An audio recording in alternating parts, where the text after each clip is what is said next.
Assalamualaikum warahmatullahi wabarakatuh. Bertemu lagi dengan saya Mega Bagus Lamang di Data Science Masterclass with R. Di materi kali ini kita akan belajar tentang looping. Bagaimana caranya melakukan iterasi data dengan nanti menggunakan for loop dan while loops. Jadi langsung saja dibuka RStudio. Sekarang kita sudah berada di RStudio. Yang pertama yang ingin saya sampaikan adalah dengan menggunakan for loop ya. Jadi nanti kita akan menggunakan for dalam menuliskan perintah loopingnya. Jadi for loop itu kita mulai dengan for, kemudian harus dimulai dalam tanda kurung ya. Perintah yang ingin kita looping harus dalam tanda kurung, sekali lagi harus di dalam tanda kurung. Oke. I in 1 sampai 10 misalnya ya.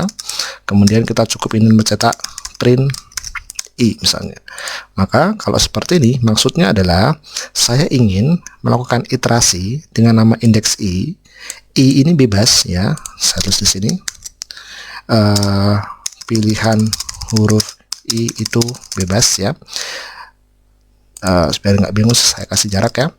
Kemudian in 1 sampai 10. Nah, kalau di R itu indeksnya dimulai dari 1 ya, dan 10 juga diikutkan. Jadi ini mau 1 sampai 10, mau 1 sampai 11 atau 0 sampai 10 pun juga akan diikutkan nolnya ya. Berarti 0 1 2 3 sekian sampai 10. Totalnya ada 11. Oke. Kemudian akan diikuti dengan tanda kurung kurawal, dan setelah kurung kurawal ini di sini kita bisa menuliskan perintah apapun ya. Nah, di sini kita tuliskan perintah yang ingin dieksekusi. Oke. Nah, jadi ini bisa beberapa baris ya. Ini saya contohnya hanya satu baris saja. Saya hanya ingin mencetak I. Jadi nanti I ketika berada di 0 ingin saya cetak, ketika berada di 1 saya cetak, dan seterusnya sampai ke 10. Oke. Sekarang ini kita eksekusi di blok, kemudian kita ketikkan Ctrl Enter, maka nanti di sini kita akan mendapatkan hasilnya dari 0 sampai 10. Sekali lagi perlu diperhatikan bahwa di R itu indeks dimulai dari awal sampai akhir, semuanya diikutkan ya. Berbeda dengan Python, indeks dimulai dari 0, dan kalau kita melakukan looping seperti ini menggunakan range misalnya, maka indeks terakhir tidak diikutkan. Tapi di R itu semuanya ikutkan ya. Jadi lebih tidak membuat pusing ya. Baik, lanjut lagi. Sekarang misalnya selain hanya ingin mencetak I, saya juga ingin menambahkan sebuah kata-kata ya. Jadi ini saya copy. Oke. Sekarang saya ingin coba gunakan huruf lain, misalnya coba ya. Kemudian ini saya delete dulu. Oke. Nah, ketika kita ingin menambahkan kata-kata, kita bisa menggunakan paste ya. Jadi print paste tulisannya ya. Kemudian pastikan I berada di dalam tanda kurung ini. Oke ya. Nah, di sini kita bisa menambahkan kata-kata. Jadi misalnya indeks sekarang adalah sama dengan gini, kemudian diikuti dengan tanda koma ya. Ini memastikan bahwa apa yang ingin kita print di sini ya adalah print paste. Paste ini adalah kita gunakan ketika kita ingin menggabungkan antara string, ini adalah string, diawali dan diakhiri dengan tanda petik, dengan apapun, dengan integer, dengan macam-macam. Oke, jadi ini kita eksekusi dulu. Ya, nanti akan seperti ini ya. Indeks yang sekarang adalah 10. Nah, kenapa 10? Kenapa bukan 0 sampai 10 ya? Karena di sini indeks yang kita gunakan adalah I. Jadi pastikan sama dengan yang di sini ya. Kenapa 10 ya? Karena tadi I setelah diiterasi jadi 0 sampai 10, maka ketika kita panggil I lagi, maka I akan mengeluarkan nilai yang terakhir. Oke, jadi untuk bisa mendapatkan efek yang sama seperti di atas, di sini kita gunakan coba ya. Oke, seperti ini. Jadi indeks sekarang adalah 0 sampai 10. Kita juga bisa melakukan iterasi sebanyak 2 kali ya. Jadi saya bikin ilustrasi for I in 1 sampai berapa enaknya, 10 misalnya, tanda kurung kurawal. Oke ya.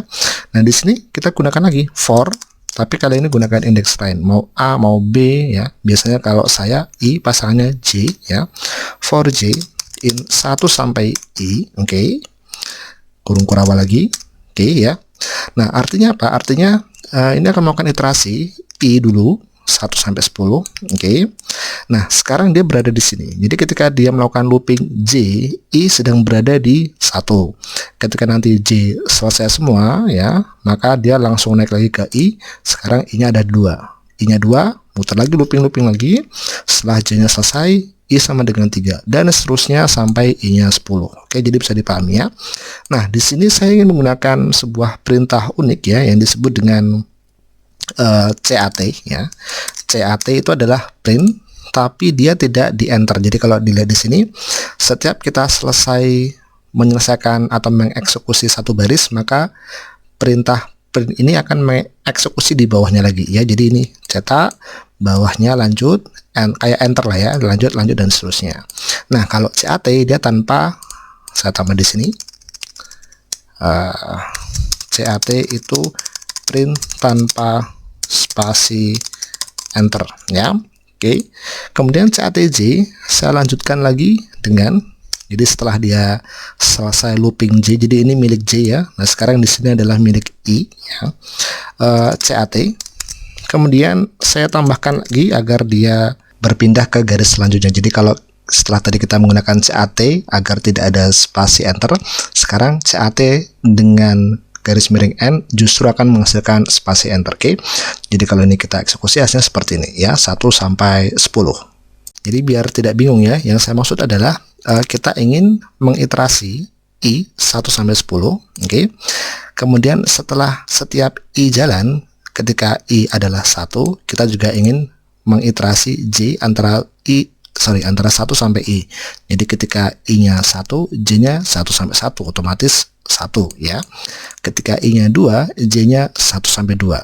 1, 2. Dia ingin mencetak J antara 1 dan 2, dan 1, 2 tidak butuh enter karena digabung dengan menggunakan CAT. Oke. Ketika ini sudah selesai, di bawahnya kita ingin meminta agar I yang selanjutnya di enter. Jadi ini tujuannya adalah untuk enter ya. Cat N ya, seperti ini. Tujuannya adalah untuk enter ya. Nah, jadi oke. Jadi begitu ya. Jadi ketika nanti I-nya misalnya 10 ya, maka J-nya 1 sampai 10 ya, 1 sampai 10 ya. Apa yang terjadi jika ini saya taruh di bawahnya? Oke. Ini saya ganti menjadi print J ya. Kita eksekusi saja ya, biar nanti terlihat perbedaan antara print dengan CAT ya.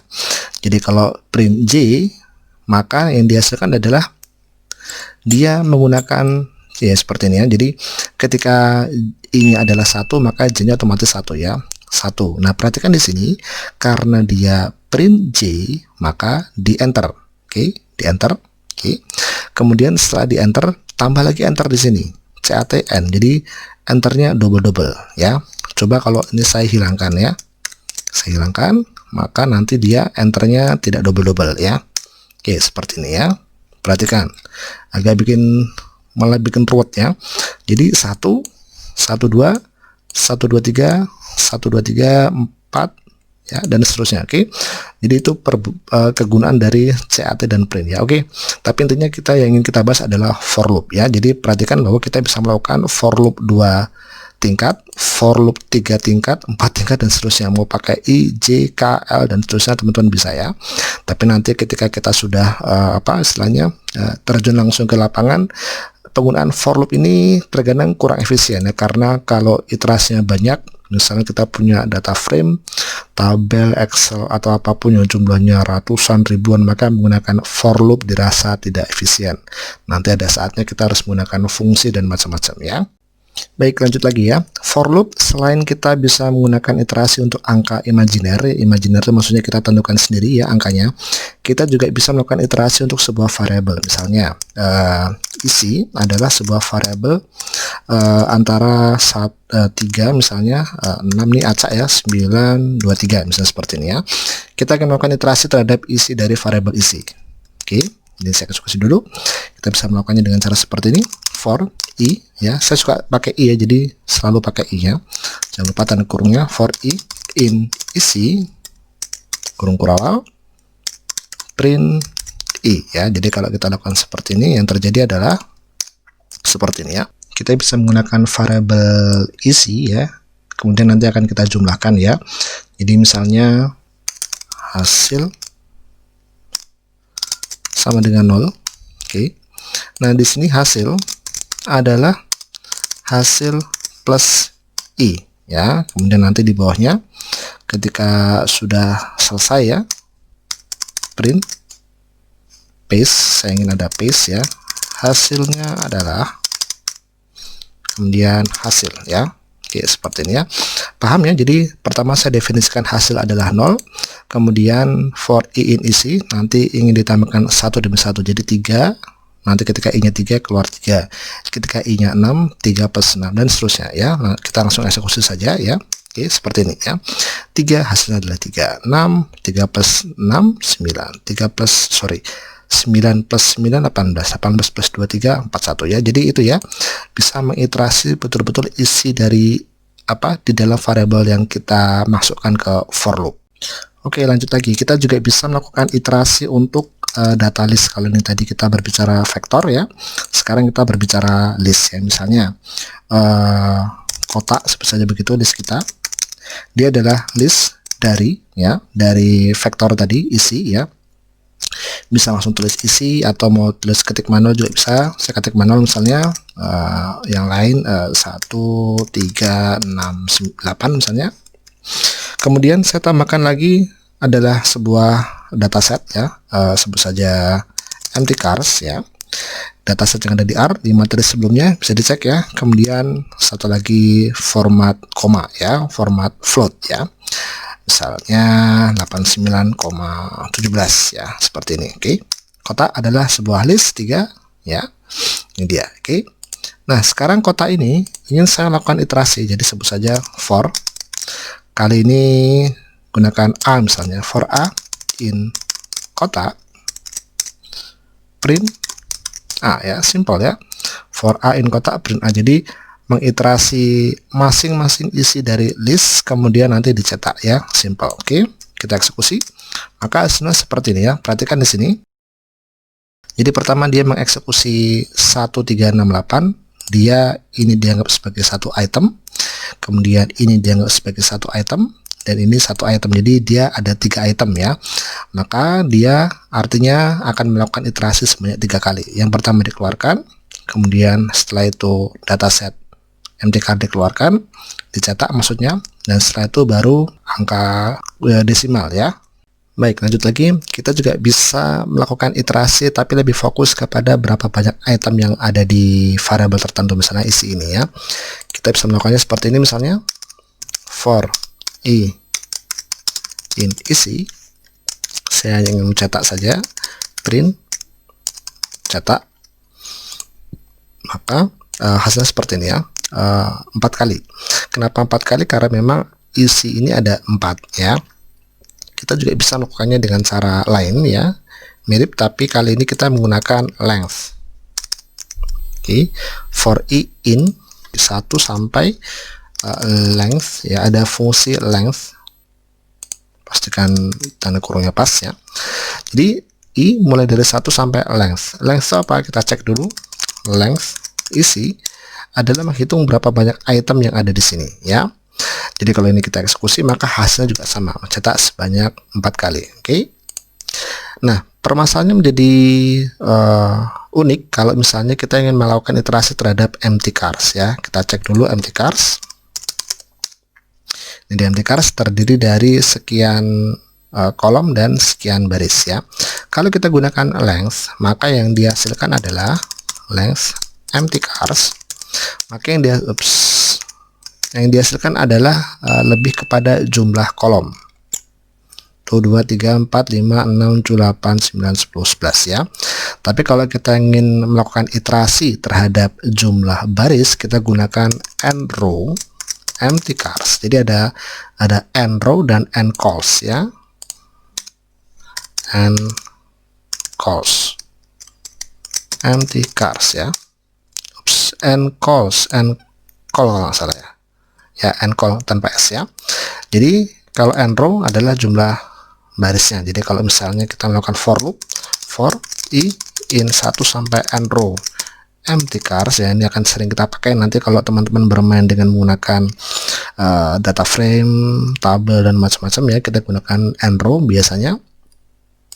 kemudian cetak lagi print ya, print i ya, seperti ini misalnya for i in and row empty cars. Oke, kita eksekusi, maka yang akan dieksekusikan adalah 1 sampai 32. Oke, jadi itu tadi ya beberapa tips dan trik dan tutorial bagaimana cara menggunakan for loop.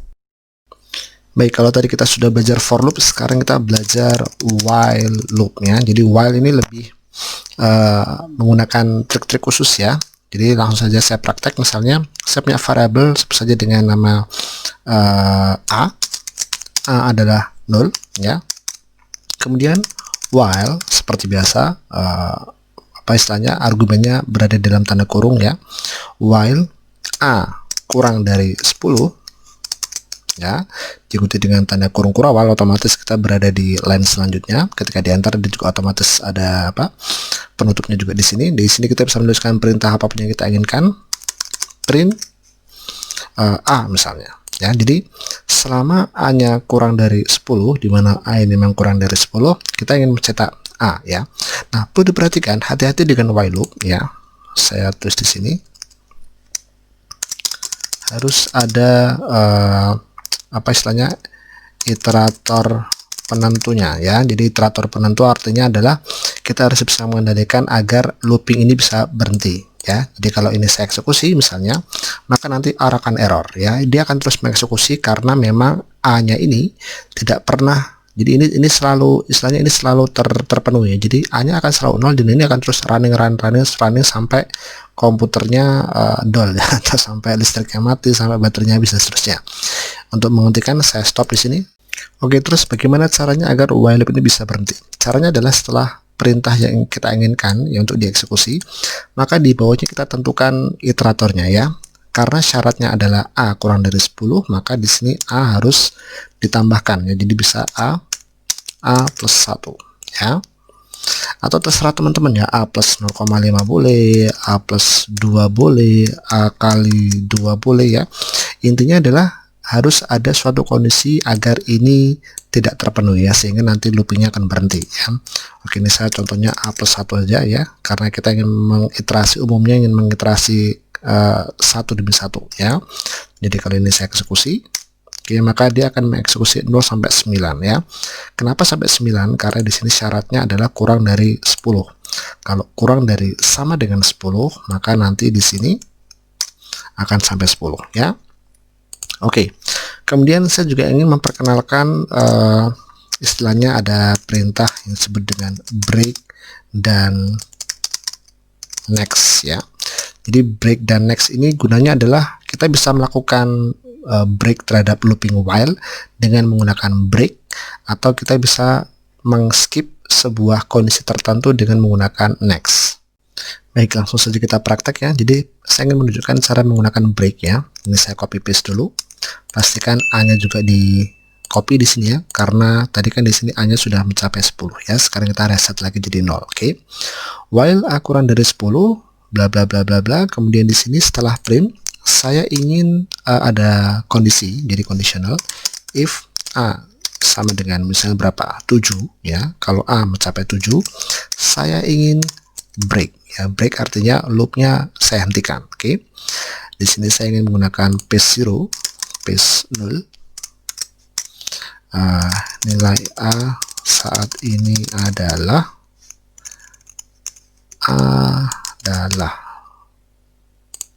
oke, sama dengan ya. Jadi paste 0 ini artinya setelah string ini kita kemudian lanjutkan ke numerik, tidak ada spasi di sini, jadi langsung gabung ya. Tapi kalau hanya paste, kalau seperti ini nanti sama dengan spasi, kemudian mau masuk a tambah spasi lagi secara otomatis ya. Atau bisa menggunakan sep sama dengan ya, terserah teman-teman ya mau pakai mana ya. Kali ini saya ingin gunakan paste 0 ya, sekaligus memperkenalkan penggunaan paste 0. Oke, seperti ini ya, kita langsung eksekusi. Oke, jadi ketika a-nya berada di angka 7, maka R akan membuat dia break ya, jadi selesai. Oke. Nah, kemudian untuk next ya, next ini tidak bisa digunakan untuk while ya. Karena kalau next digunakan untuk while, maka otomatis ketika dia masuk next, dia akan looping tanpa henti. Oke. Jadi next hanya digunakan untuk ya, hanya untuk for loop. Oke. Tapi break juga bisa digunakan untuk for loop ya. Oke, sekarang kita coba praktek untuk next. Jadi for i in 1 sampai 10 misalnya.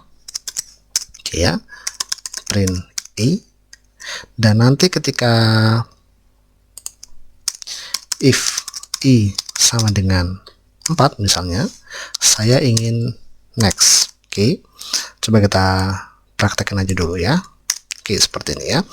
Jadi dia akan mencetak dari 1 sampai 10, 1 sampai 10, tapi ketika i-nya berada di 4, dia akan skip. Jadi 3 nggak ada 4 di sini, 4-nya di skip ya. Skip artinya ya dilewati begitu ya. Tapi saya juga bisa melakukan break ya. If i sama dengan 8 misalnya, break ya. Oke. Karena ini if dan if, saya lebih baik menggunakan else if. Oke, seperti ini ya. Oke. Kita eksekusi. 1, 2, 3, 4 kita skip, kemudian 5, 6, 7, ketika sampai 8 dia langsung break ya, jadi for loopnya tidak lanjut lagi. Oke, apa jadinya kalau ini break, kemudian ini next. Oke, kita eksekusi lagi, maka otomatis ketika dia sudah sampai 4, dia akan langsung break ya. Kalau break otomatis semua line di bawahnya tidak akan dieksekusi ya.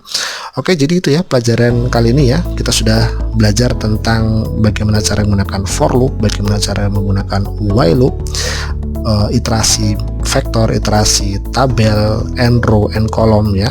Dan kita bisa menggunakan break dan next ya. Saya harap teman-teman masih semangat untuk terus belajar bersama saya. Jangan lupa untuk dukung saya terus dengan cara subscribe, like, dan komennya. Kemudian bagikan video ini sehingga lebih banyak orang lain yang mendapatkan manfaat yang sama.